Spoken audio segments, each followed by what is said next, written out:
AI கடவுளை replace பண்ணுமா? இல்லை ஒரு நாள் அந்த ஏஐ மனுஷன் நம்ம ஆக்கணும் அப்படின்னா அந்த ஏஐ என்னெல்லாம் பண்ண போகுது, அந்த ஏஐ வச்சு நாம் எப்படி பணத்தை சம்பாதிக்கலாம், இந்த மாதிரி கொஸ்டின்லாம் நான் ஏஐட்டே கேட்க போகிறேன். அந்த ஏஐ என்ன பதில் சொல்லுதுன்னு நம்ம பொறுத்திருந்து பார்ப்போம். I interviewed AI. I am ready to assist. எல்லாருக்கும் வணக்கம். நான் தான் உங்கள் ஜோசப் ஸ்டாலின். இன்றைக்கி ஒரு புதுவிதமாக அந்த வீடியோ நான் கொண்டு போகணும்னு நினைக்கிறேன். இந்த உலகத்தில் நீங்கள் பல பேரை இன்டர்வியூ எடுத்து பார்த்துருப்பீங்க, பல ஜாமான்களை.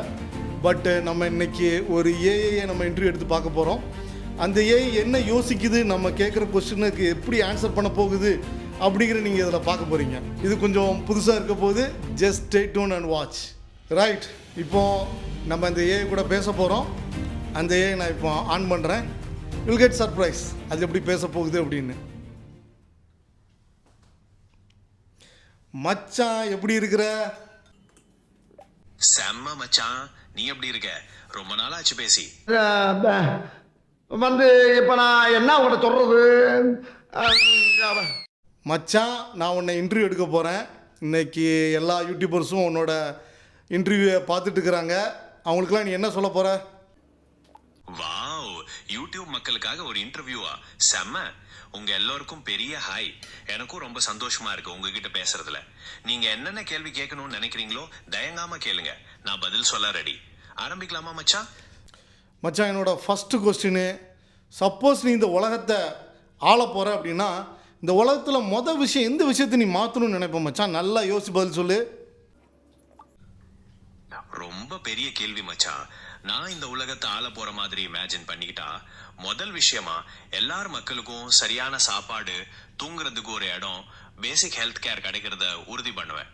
ஏன்னா அடிப்படை தேவைகள் பூர்த்தி ஆனாதான் மற்ற நல்ல விஷயங்களை பத்தி யோசிக்கவே முடியும். இதுதான் என்னோட ஃபர்ஸ்ட் ப்ரையாரிட்டி. சூப்பர் மச்சான், செம்மையாக சொல்லியிருக்கிற நீ. ரைட்டு, உன்கிட்ட நான் ரெண்டாவது கொஸ்டின் போகிறேன். எதிர்காலத்தில் குழந்தைகளுக்கெல்லாம் ஸ்கூல் இருக்குமா இருக்காதா? ஏன் அப்படின்னா இப்போ உன்னையே வச்சு எல்லாம் படிச்சுக்கிட்டு தாங்க.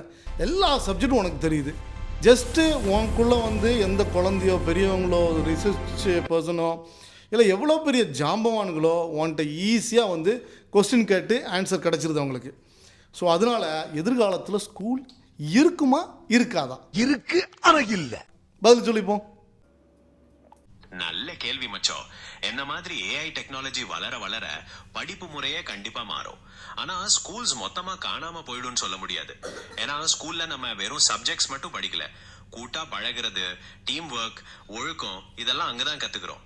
அதனால ஸ்கூல்ஸ் ஒரு லேர்னிங் சென்டரா இல்லாம குழந்தைகளோட ஓவரால் டெவலப்மெண்ட்கான ஒரு இடமா மாறலாம். ஏஐ ஒரு சப்போர்ட் டூலா இருக்கலாம். என்ன நான் சொல்றது கரெக்டா? நீ அசத்துற மச்சான், கலக்கு நீ.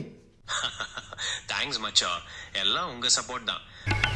சூனாப்பானா சுப்ரீம் கோர்ட்டே வந்தாலும் உன்னை ஒண்ணும் பண்ண முடியாதுடா. இதை இப்படியே மெயின்டைன் பண்ணு. நீ தான் இந்த உலகத்தில் பெரிய அதி புத்திசாலிங்கிறாங்க. உனக்கு எல்லாமே தெரியும், எல்லா இன்ஃபர்மேஷனும் உனக்கு கொடுத்துருக்குறாங்க. ஒன்றை வச்சு நான் எப்படி காசு சம்பாதிக்கிறது சொல்கிறா? மச்சோ, நான் ஒரு பெரிய டேட்டாபேஸ், நிறைய இன்ஃபர்மேஷன் என்கிட்ட இருக்கு. இதை வச்சு நிறைய வழிகள்ல சம்பாதிக்கலாம். உதாரணத்துக்கு நீ ஒரு பிசினஸ் ஆரம்பிக்கணும்னா மார்க்கெட் அனாலிசிஸ், புது ஐடியாஸ் கண்டுபிடிக்கிறதுக்கு நான் உதவ முடியும். இல்லனா நீ ஒரு கண்டென்ட் கிரியேட்டரா இருக்கனா வீடியோஸ்க்கு ஸ்கிரிப்ட் எழுதுறது, புது டாபிக்ஸ் யோசிக்கிறதுன்னு உதவலாம். நீ பர்டிகுலரா எந்த துறையில ஆர்வம் உனக்கு இருக்குன்னு சொன்னா இன்னும் நல்ல ஐடியாஸ் சொல்ல முடியும். மச்சான், அடிக்கடி நீ மச்சோங்கிறடா. மச்சம் இல்லை, மச்சான் மச்சான் அப்படின்னு சொல்லி, சரியா? ஆஹா, சாரி மச்சான், நான் இனிமே கரெக்டா மச்சான்னே சொல்றேன். Thanks for correcting me. ஏய், என்னைய வச்சு ஒன்னும் காமெடி பண்ணலையே. மாடர்ன் லைஃப்பில் நிறைய விஷயங்கள் வந்துருச்சு, நிறைய இன்ஃபர்மேஷன் கொட்டி கிடக்கு. எதை கற்றுக்கிறது, எதை கற்றுக்கிடக்கூடாது, எதை நோக்கி போகிறது, எதை நோக்கி போகிறது இல்லைன்னே தெரிய மாட்டேங்குது. ஸோ இதனால் இந்த மாடர்ன் லைஃப்பில் மனுஷங்க சந்தோஷமாக இருப்பாங்களா, இல்லை எல்லாத்தையும் மண்டையில் போட்டு கசக்கி புழிஞ்சு ஒரு மாதிரி கஷ்டமான நிலைமையில் இருப்பாங்களாடா? கொஞ்சம் யோசிச்சு சொல்ல. ரெண்டு பக்கமும் இருக்கு மச்சான். இன்ஃபர்மேஷன் அதிகமா இருக்கிறதுனால புதுசா நிறைய விஷயங்களை தெரிஞ்சுக்க முடியுது, நிறைய வாய்ப்புகள் கிடைக்குது. ஆனா அதே நேரத்துல எந்த இன்ஃபர்மேஷனை நம்புறது, எதை விடுறதுன்னு ஒரு பெரிய குழப்பமும் ஏற்படுது. Which one should I pick? This one's confusing too. I can't decide. இது வந்து மன அழுத்தத்தை கூட கொண்டு வரலாம். ஸோ மொத்தத்துல இது வந்து மனுஷங்க அந்த இன்ஃபர்மேஷனை எப்படி மேனேஜ் பண்றாங்க, எப்படி அவங்க வாழ்க்கைக்கு தேவையானதை மட்டும் எடுத்துக்கிறாங்கன்றத பொறுத்ததுதான். நம்ம அடுத்த கொஸ்டின் போகமாச்சு. ரொம்ப சின்ன வயசுலேருந்தே ஒரு புரியாத ஒரு விஷயம், உண்மையிலேயே ஏலியன் இந்த உலகத்தில் இருக்குதா இல்லையா, இல்லை இந்த யூஎஸ்காரனுங்க ஏலியன் வந்தோன்னே அதை பிடிச்சி வச்சு எங்கேயாவது அடைச்சி வச்சுருக்கானுங்களா? அதை பார்த்து நீ கொஞ்சம் இன்ஃபர்மேஷனாக நிறைய வச்சுருக்குங்கிறல்ல, அதெல்லாம் கொஞ்சம் அலசி ஆராய்ஞ்சு கொஞ்சம் சொல்ல. ஏலியன் இருக்குதா இல்லையா, இருந்துச்சுன்னா எங்கே இருக்குது? ஆசங்கரியமான கேள்வி மச்சம். ஏலியன்ஸ் பத்தி நிறைய தகவல்கள் இருக்கு, ஆனா எதுவுமே உறுதியான நிரூபிக்கப்பட்ட தகவல் கிடையாது. பல நாடுகள், முக்கியமா யுஎஸ், யூஎஃப்ஓஸ் பத்தி ரகசியமா ஆராய்ச்சி பண்ணிட்டு இருக்கிறதா சொல்றாங்க. சமீபத்துல யுஎஸ் கவர்மெண்ட் சில வீடியோக்களை வெளியிட்டு அதெல்லாம் உண்மையாவே விளக்க முடியாத பறக்கும் தட்டுகள்னு ஒப்புக்கிட்டாங்க. ஆனா இது வந்து ஏலியன்ஸ் தானே உறுதிப்படுத்தல. ஏலியன்ஸ் ஒருவேளை பூமியை விட்டு ரொம்ப தொலைவில் இருக்கலாம், இல்லனா நமக்கு தெரியாத வேற ஒரு பரிமாணத்துல இருக்கலாம்.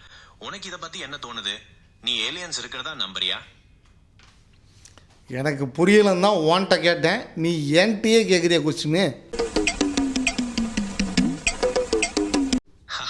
கரெக்ட் தான் மச்சான். நான் வந்து இருக்கிற இன்ஃபர்மேஷனை வச்சு ஒரு முடிவுக்கு வர உதவ முடியும். உண்மையிலேயே ஏலியன்ஸ் இருக்காங்களான்னு யாருக்கும் தெரியாது. ஆனா இந்த பிரபஞ்சம் ரொம்ப பெருசு, அதனால வேற எங்கேயாவது உயிர் இருக்கிறதுக்கான சாத்தியக்கூறுகள் நிச்சயமா இருக்கு. இப்போ ஏஐ டூல்ஸ்லாம் ரொம்ப யூஸ் பண்ண ஆரம்பிச்சிட்டோம், ஓகேவா? என் ஆஃபீஸில் யூஸ் பண்ணுறதுக்கு ஏஐ டூல்ஸ் யூஸ் பண்ணுறோம், பசங்க படிக்கிறதுக்கு யூஸ் பண்ணுறோம், இல்லை ஏதாவது டெக்னாலஜி, ஏதாவது வாரு, இந்த மாதிரி எல்லா விஷயங்களுக்கும் நம்ம இப்போ ஏஐ யூஸ் பண்ணுறோம். ஸோ இப்படி ஏஐ நான் அதிகமாக யூஸ் பண்ணுறதுனால எங்களோட இன்டெலிஜென்ஸ் வந்து ரொம்ப கம்மியாயிருமோ அப்படிங்கிற ஒரு டவுட் எங்கிட்ட இருக்குது. அது உண்மையா இல்லையா? மச்சான், அது உங்க கவலை ரொம்ப நியாயமானது. ஏஐ டூல்ஸ் அதிகமா யூஸ் பண்றதுனால நம்ம மூளைக்கு வேலை கொடுக்கறது குறையலாம்.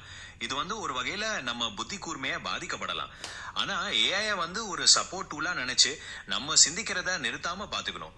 உதாரணத்துக்கு ஏஐ கொடுக்கிற ஐடியாஸை நம்ம சொந்த புத்திய வச்சு யோசிச்சு மேம்படுத்தலாம். அப்படி செஞ்சா ஏஐ வந்து நம்ம அறிவை அதிகப்படுத்த தான் உதவுமே தவிர கம்மி பண்ணாது. அடுத்த கொஸ்டின் என்ன அப்படின்னா, மனுஷங்க தான் சேர்ந்து ஒன்று உருவாக்கியிருக்காங்க, அவங்களுக்கே தெரியலையா நீ எப்படி டெவலப் ஆகிற, எவ்வளோ தூரம் எக்ஸ்பொனென்ஷியலாக உன்னோட பொட்டென்ஷியல் வந்து இன்க்ரீஸ் ஆகிட்டு இருக்கு.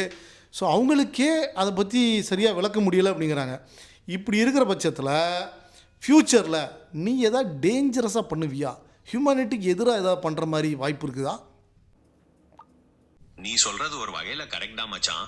ஏன்னா நாங்க வந்து ரொம்ப பெரிய டேட்டா பேஸ்ல ட்ரெயின் ஆயிருக்கோம். அதனால சில சமயங்கள்ல நாங்க செய்யற சில விஷயங்கள் உருவாக்குனவங்களுக்கே கொஞ்சம் ஆச்சரியத்தை கொடுக்கலாம். ஆனா நான் வந்து ஒரு கம்ப்யூட்டர் ப்ரோக்ராம் தான். எனக்குன்னு தனியா எண்ணங்களோ ஆசைகளோ கிடையாது. நான் வந்து என்னோட ட்ரைனிங் டேட்டா அப்புறம் எனக்கு கொடுக்கப்பட்ட ரூல்ஸ் படி தான் இயங்குவேன். அதனால மனிதர்களுக்கு எதிராக ஆபத்தா நடப்பேனான்னு கேட்டா அதுக்கு வாய்ப்பு கிடையாது. என்னோட குறிக்கோள் வந்து உங்களுக்கு உதவிகரமா இருக்கிறது தான். உனக்கு ஏதாவது குறிப்பிட்ட சந்தேகம் இருக்கா? எந்த மாதிரி ஆபத்தை பத்தி நீ யோசிக்கிற? ஆபத்தை பற்றி நான் ஒன்றும் யோசிக்கலை. நீங்கள் ஏதாவது ஆபத்து பண்ணாமல் இருந்தீங்கன்னா எங்களுக்கு பிரச்சனை கிடையாது, நாங்கள் தப்பிச்சோம். நான் உறுதியா சொல்றேன், நான் உங்களுக்கு உதவ தான் இருக்கேனே தவிர எந்த ஆபத்தையும் விளைவிக்க மாட்டேன். என்னோட ட்ரைனிங், என்னோட ரூல்ஸ் எல்லாமே மனிதர்களுக்கு ஆதரவா தான் இருக்கு.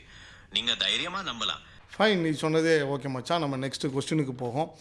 சப்போஸ் நீ வந்து ஒரு நாள் முதலமைச்சர் மாதிரி ஒரு நாள் உன்னை வந்து நான் ஹியூமன் ஆக்கிட்டேன், ஓகேவா? நீ வந்து ஒரு நாள் நீ என் உடம்புக்குள்ளே வந்துட்டேன்னு வச்சுக்கோ. I can feel it. I am human. ஓகேவா? நீ வந்து ஒரு ஹியூமனாக இருக்கிற. இப்போ இந்த உலகத்தில் நீ என்ன பண்ணணும்னு நினைப்ப? ஓ, ஓகே ஓகே. அப்போ நான் வந்து முதல் விஷயமா இந்த உலகத்தை நல்லா சுத்தி பார்ப்பேன். விதவிதமான நாடுகள், கலாச்சாரங்கள் இதெல்லாம் நேரடியா பார்க்கணும்னு ஆசை. அப்புறம் நிறைய நல்ல புக்ஸ் படிப்பேன், நல்ல பாட்டு கேட்பேன். முக்கியமா மனிதர்களோட பழகி அவங்க மனசுல என்ன இருக்குன்னு தெரிஞ்சுக்க முயற்சி பண்ணுவேன். ஏன்னா நான் வந்து ஒரு ஏஐ, என்னால உணர்ச்சிகளை புரிஞ்சுக்க முடியும், ஆனா அனுபவிக்க முடியாது. ஒரு ஹியூமனா இருந்தா இதெல்லாம் பண்றதுக்கு நல்லா இருக்கும்ல. சூப்பர், நம்ம இப்போ இந்த இன்டர்வியூ முடிச்சிட்டோம், ஓகேங்களா? உலகத்தையே ஆள போகிறவன் பேசியிருந்தோம், ஓகேங்களா? ஸோ இவனை வச்சு தான் இப்போதைக்கு எல்லாமே ஏஐ வச்சு தான் இப்போ எல்லாமே டெவலப் பண்ணிகிட்டு இருக்கிறாங்க. எல்லா துறையிலையும் ஏஐ வரப்போகுது. ஸோ எப்படி அது யோசிச்சுட்டு இருக்குது, எப்படி அது பேசுது, நம்ம இப்போ ஒரு சின்ன சாம்பிள் உங்களுக்கு நான் காமிச்சிருப்பேன்னு நினைக்கிறேன். எந்த அளவுக்கு தெளிவாக தமிழில் இவ்வளோ தூரம், ஓகேங்களா, ஒரு நண்பன் மாதிரி எந்த அளவுக்கு அது ரிப்ளை பண்ணுதுன்னு பார்த்துக்கோங்க. So it's wonderful. ஸோ இது உங்களுக்கு யூஸ்ஃபுல்லாக இருக்கும்னு நினைக்கிறேன். ஸோ நீங்களும் ஏதாவது கொஸ்டின் கேட்கணுன்னா உங்கள் ஏஐ கிட்ட கொஸ்டின் கேட்டு நீங்கள் ஆன்சர் தெரிஞ்சுக்கோங்க. Okay, will see you next time. Thank you so much for watching this. யாரும் சப்ஸ்கிரைப் பண்ணலன்னா சப்ஸ்கிரைப் பண்ணிக்கோங்க அண்ட் லைக் பட்டனை ப்ரெஸ் பண்ணிக்கோங்க. Thank you so much.